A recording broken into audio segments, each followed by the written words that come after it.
જય શ્રી કૃષ્ણ દોસ્તો, સ્વાગત છે તમારું અમારી યુટ્યુબ ચેનલમાં। આજે આપણે બનાવીશું મેથીના થેપલા, ગુજરાતીઓની ઓળખ અને ટ્રાવેલિંગ પાર્ટનર એટલે મેથીના થેપલા।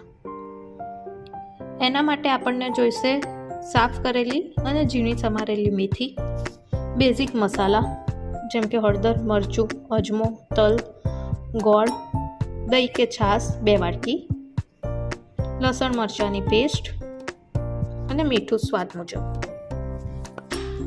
હવે રેસીપી સ્ટાર્ટ કરીશું। મેં અહીંયા 3 લોટ લીધા છે। 3 વાટકી ઘઉંનો લોટ, 1.5 વાટકી બાજરીનો લોટ અને 1 વાટકી બેસન। આ ત્રણેય લોટને મિક્સ કરી લઈએ। તેમાં 1 વાટકી તેલ એડ કરીશું, પછી તેમાં તલ, સ્વાદ મુજબ મીઠું, લસણ મરચાંની પેસ્ટ એડ કરીશું। હવે ગોળને એક છાશમાં ઓગળવા માટે એક સાઈડમાં રાખીને મૂકી દઈશું। પછી ધીમે ધીમે મેથી એડ કરીશું। હવે બેઝિક મસાલા જેમ કે હળદર, મરચું અને અજમો જરૂર મુજબ એડ કરીશું। ત્યારબાદ છાશમાં ઓગાળેલો ગોળ અને 1 વાટકી છાશ આ લોટમાં એડ કરીશું। હવે જરૂર મુજબ પાણી એડ કરીને સોફ્ટ એવો નરમ લોટ પરાઠા માટે બાંધી દઈશું।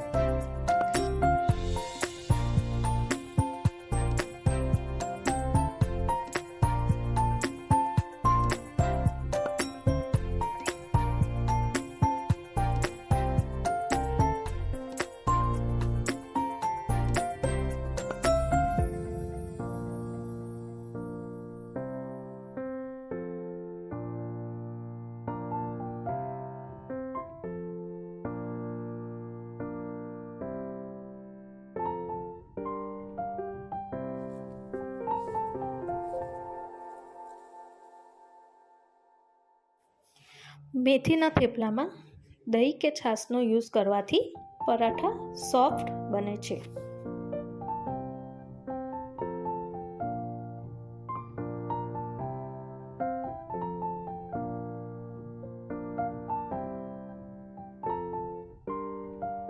આ લોટને 15 થી 20 મિનિટ માટે રેસ્ટ માટે સાઈડમાં રાખી દઈશું।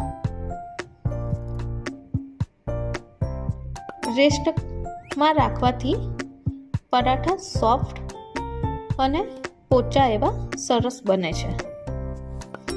આ જે મેં માપ લીધું છે તેનાથી નોર્મલ સાઇઝના 30 થી 35 મેથીના પરાઠા કે મેથીના થેપલા બની શકે છે અને શિયાળાની સિઝનમાં આને 1 અઠવાડિયા સુધી રૂમ ટેમ્પરેચર પર રાખી શકાય છે।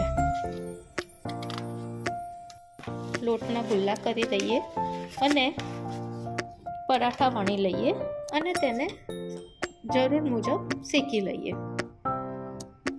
તૈયાર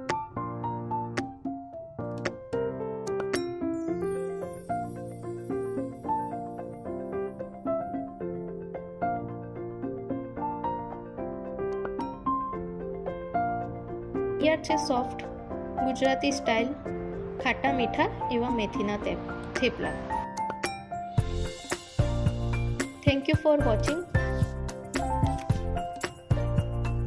આ થેપલાને તમે દહીં સાથે, લસણની ચટણી સાથે કે અથાણા સાથે એન્જોય કરી શકો છો।